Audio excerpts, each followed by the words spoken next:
Monday. Coming to you live action, from the Pipe Lounge. Oh, I made a smoke ring. Don't know how that happened. You probably didn't see it.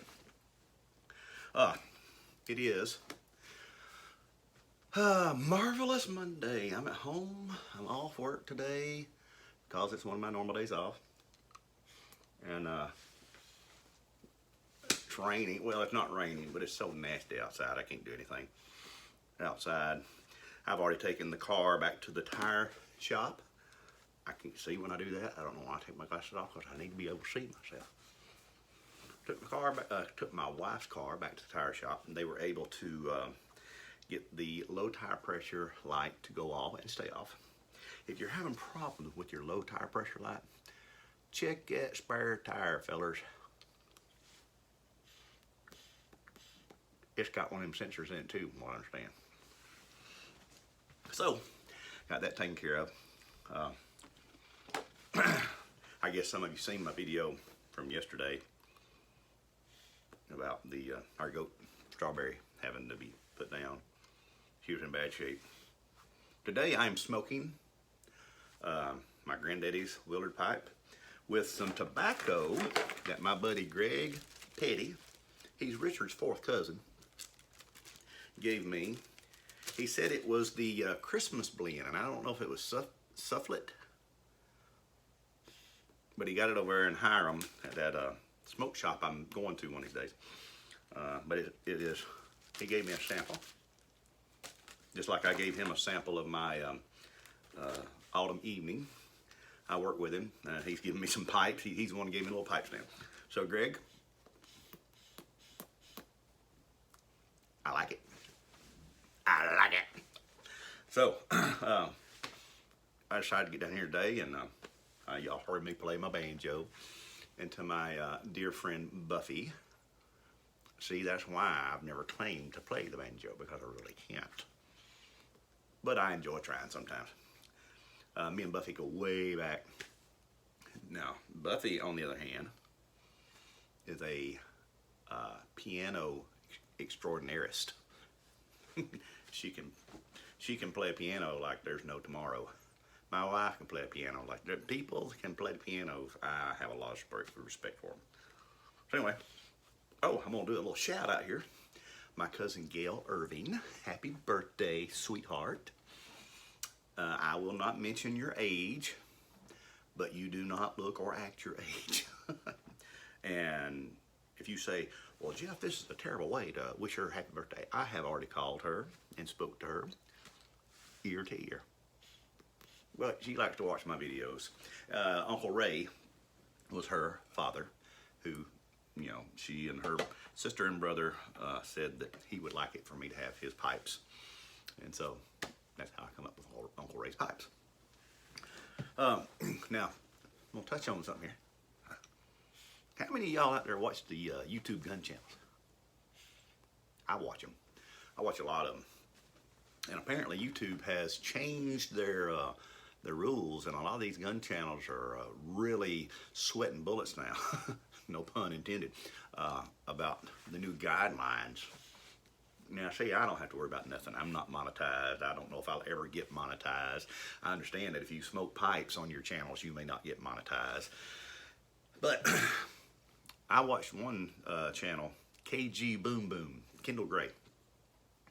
And he's the first one, well, I don't know if he's the first one I actually heard about it from, but he had started that KG Boom Boom. He's got several channels. A young man, he can't be much over 20 years old, but he had started the gun channel a year ago, and just out of the blue, he got 2 strikes on his gun channel because they didn't like something he had done. And he said, you know, they're redefining the rules. And he said something that used to be fine is no longer good. But that young feller, he had to delete his KG Boom Boom channel, which had over 100,000 subscribers, in a year's time, because he'd already gotten 2 strikes on that channel. If you get 3 strikes, you're done. The way I understand it, you get 3 strikes, and any channel you have, no, and he's got like 5 or 6, they delete them all. And then you are banned from YouTube for life. You can't go to Canada and start another channel. But so he had to, I watched him on his video. He deleted it. He said, that's a lot of work right there. So, you know, it's odd. I've been watching, and I cannot call the channel by name. I'm sorry. It's not that I don't want to. I just cannot remember. It was a pipe smoking channel, and when I went to watch it, this message come across screen. It said, disturbing content on this video. Are you sure you want to watch it? Well, heck yeah. And there's nothing on it. It's just this old guy smoking a pipe, and you know, just like me and you doing, just jaw jacking back and forth. Well, I'm jaw jacking. You're listening. So I don't know what's going on YouTube. Some people say, Jeff, you put everything on YouTube. No, don't put everything on there. But and like I said, I don't ever have any aspirations to being monetized.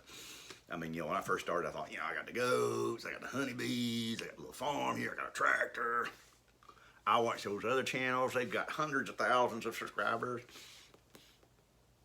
I got 673 after about 2 years of trying. So anyway, but I do getting down here. I do enjoy getting down here and just, you know, sharing with y'all. Okay, is that all I want to talk about? That's all I want to talk about on that subject.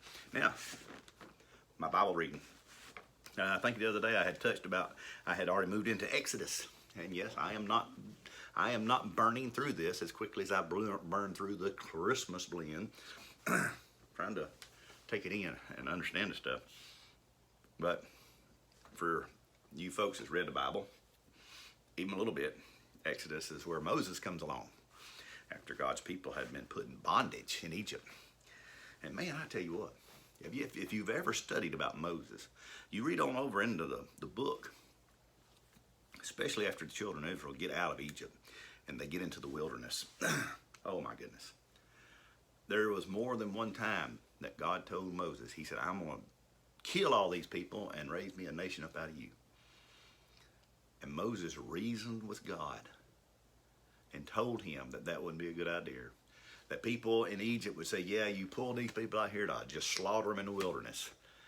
But the fact that Moses was able to reason with God. Think about that, reasoning with God. Lord, I have trouble reasoning with my wife sometimes.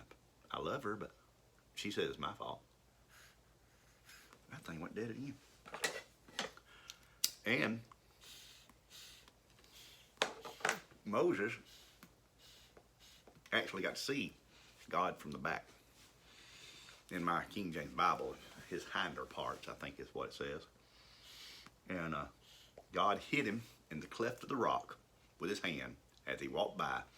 And as he walked by, he moved his hand, and Moses saw the backside of God, the hinder parts of God.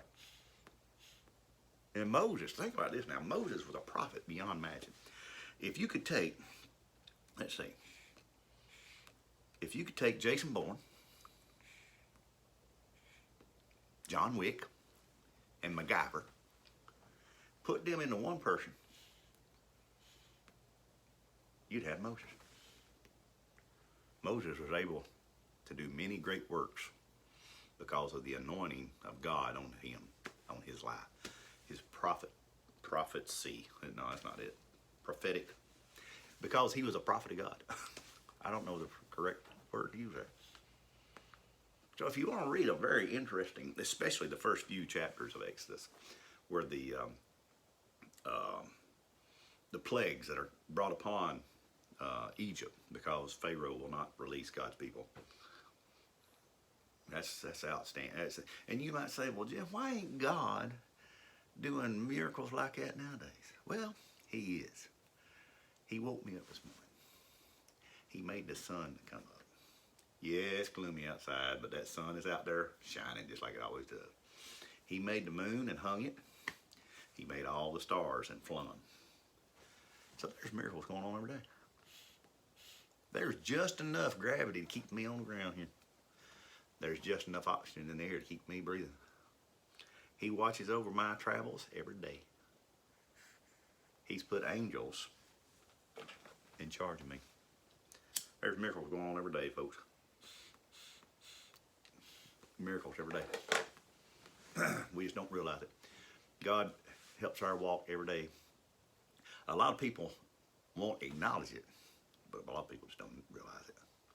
So anyhow, I thought I'd get down here early and put out this little video. I really don't know what I'm gonna do today. I got my box crate. Got it up in the equipment barn. Me and Christy took a ride up to Calhoun this weekend to visit with Mark and Paige. Really enjoyed that. Just had a good weekend, I guess. Except for losing my goat. Oh, and the pigeon I lost. I got down there yesterday and was feeding my birds, and I saw one of the pigeons outside the cage walking around. I thought, how'd it get out? Because I got a man-sized door to walk through, and I thought, well, I went out there. But, well, lo and behold, that pigeon had a jacked up wing.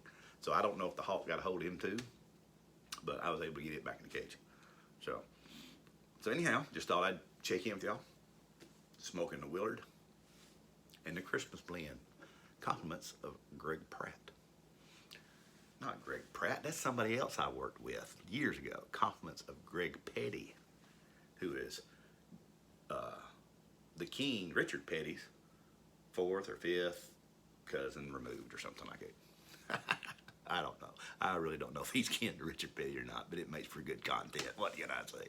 All right, I've rattled on too long. Y'all take care. Good seeing you. And may the good Lord take a liking to you, but not too soon. Which one of these clickers am I supposed to click with?